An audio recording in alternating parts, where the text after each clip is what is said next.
Welcome back to Finance Buzz Friday, your shortcut to understanding what's really happening in the financial world and how it affects you. Today, we're taking a deep dive into the UK economy. Some serious challenges are facing the UK, and we're going to talk about what they could mean for anyone and everyone in financial services. Yeah, it's more than just numbers and trends. We're talking about potential ripple effects across the entire industry, from investment strategies to even client relationships. So let's break it down. The pound has dropped to $1.21. That's a 14-month low, and it's making people nervous. Goldman Sachs, for example, just revised their sterling forecast down to $1.20 for the year end. So when even the big institutions are getting this cautious, it's worth paying attention. Yeah, it's like that feeling when you're on a roller coaster, and it starts that slow climb up the first hill. You know a big drop is coming, but not exactly when. That's a good analogy. And this uncertainty is partly fueled by lingering questions around Brexit. Years later, the long-term trade strategy is still unclear, which makes the pound very sensitive to any market jitters. Right. Adding to that is what one analyst called further to go in the recent pound weakness. Not exactly reassuring. But what does a weaker pound actually mean for someone in financial services? Well, think about cross-border transactions. Suddenly, those become much more volatile. The value of overseas investments can fluctuate wildly, and the cost of anything imported goods, services, you name it, goes up.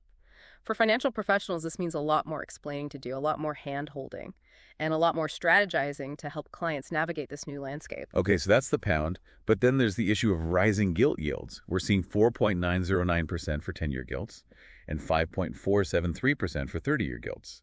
Levels we haven't seen since the late 1990s. What's the significance of that for our listeners? So gilt yields are essentially the cost of government borrowing. When those yields go up, it gets more expensive for the government to raise money, which can impact everything from infrastructure projects to social programs. And high yields also signal a lack of confidence in the government's ability to manage its finances, right? Exactly. It's a red flag for investors. And it can trickle down to the financial services industry in a number of ways. For example, borrowing costs could go up for everyone, from individuals looking for mortgages to large corporations seeking loans. It's like that mini budget fiasco under Liz Truss is still haunting us. Didn't those yields spike then? You're absolutely right. That episode really shook market confidence, and it's going to take time to recover. For financial professionals, it means constantly reassessing risk, adjusting investment strategies, and being prepared for a potentially bumpy ride. It all seems a far cry from the great economic reset that Brexit was supposed to bring. Weren't we promised new trade deals and a brighter economic future? There was certainly a lot of optimism surrounding Brexit, but the reality has been much more complicated. Trade volumes haven't increased as hoped. Businesses are struggling with new barriers, and those promised trade deals haven't exactly materialized in a meaningful way. It's like taking a leap of faith and landing in quicksand. What does this mean for the financial services industry specifically? The lack of frictionless trade with Europe is a major headache. We're seeing delays at ports, shortages of goods, and UK companies losing their competitive edge.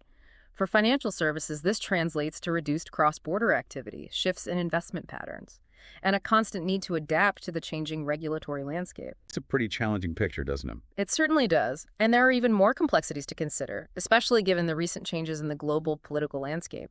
The return of Donald Trump to the White House could have significant implications for UK trade. That's definitely a factor to keep in mind. He hasn't exactly been shy about using tariffs as a negotiating tool in the past. So where do we go from here? Is there any light at the end of this tunnel? Well, there's no magic bullet, but the source material we're looking at does outline some key steps that need to be taken to address these challenges. They call it what must be done. Okay, let's hear it. What needs to happen to get the UK economy back on track?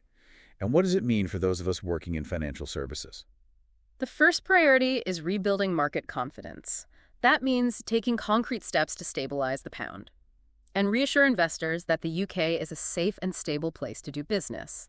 This could involve a range of measures, from adjusting interest rates to demonstrating fiscal responsibility. So basically showing the world that the UK has a plan and is capable of executing it. Exactly. And that leads into the second point, addressing those sky-high gilt yields. Remember, those high yields reflect a lack of confidence in the UK's ability to manage its debt. Getting those yields under control is crucial for lowering borrowing costs and attracting investment. How do we go about doing that? Is it just a matter of cutting spending and raising taxes, the dreaded austerity measures? It's not quite that simple. There are a lot of different levers that the government can pull. from adjusting monetary policy to exploring innovative financing options. The key is to find a sustainable path forward. That balances fiscal responsibility with the need to support economic growth. And what about Brexit? Is it too late to fix the issues that have arisen from that? It's definitely not too late. The third priority outlined in the analysis is tackling the challenges of Brexit head-on. This means developing a clear and coherent strategy to boost trade, improve productivity, and navigate the complexities of the new relationship with Europe. So let's talk about getting Brexit done. Yeah. And more action on actually making it work. Precisely. We need to see concrete steps like negotiating new trade deals, streamlining customs procedures, and providing support to businesses that are struggling to adapt to the new rules.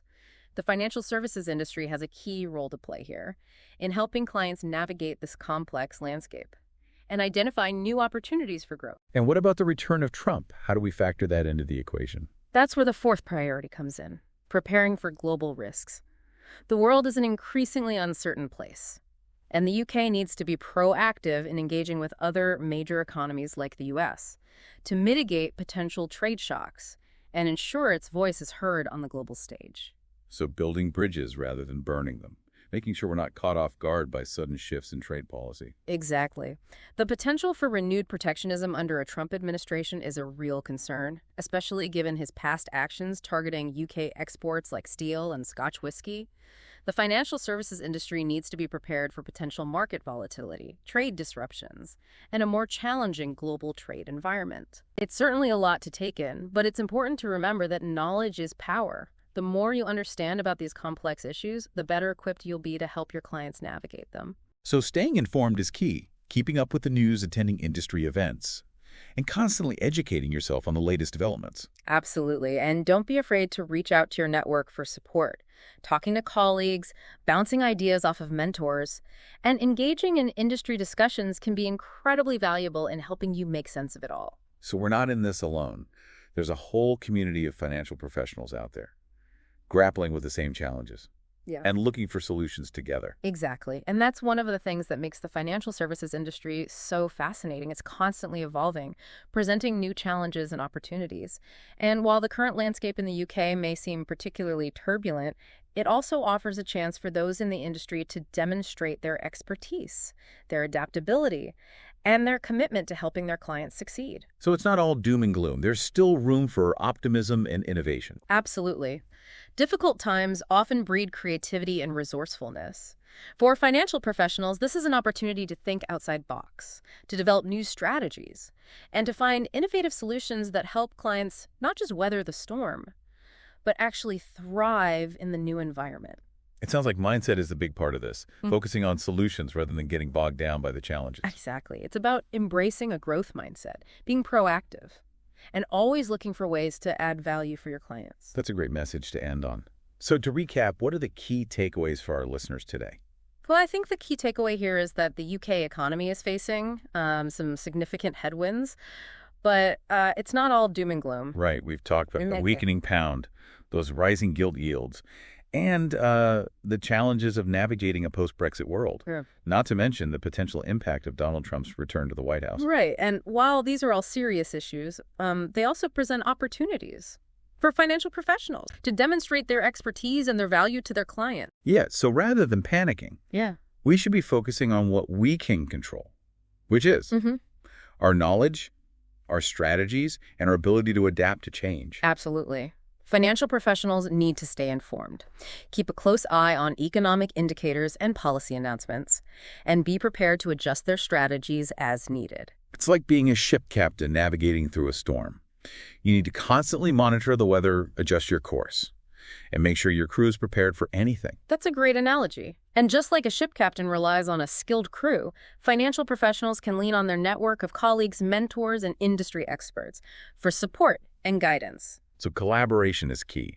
Sharing insights, bouncing ideas off each other, and learning from each other's experiences can help us all navigate these challenges more effectively. Yeah. All right. And don't forget about the importance of clear and concise communication. Your clients are looking to you for reassurance and guidance during these uncertain times, so it's crucial to be able to explain complex economic concepts in a way that they can understand and act upon. Yeah, it's about building trust and demonstrating that you're in this together, Yeah. navigating these choppy waters side by side. Exactly. And remember that even amidst these challenges, there are still opportunities for growth and innovation.